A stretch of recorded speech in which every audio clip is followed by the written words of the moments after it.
మాయముల మధ్య పసికూననైనాని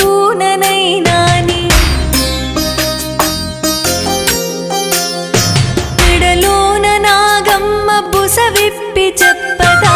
ఆడపిల్ల బ్రతుకు అరిటాకు చందమని ఏ మట్టి ఇంటికి నేను స్వామి సుట్టాని అసలే కాను నాకే బాధలు ఉన్నా నంది చెవులోనే చెబుతూ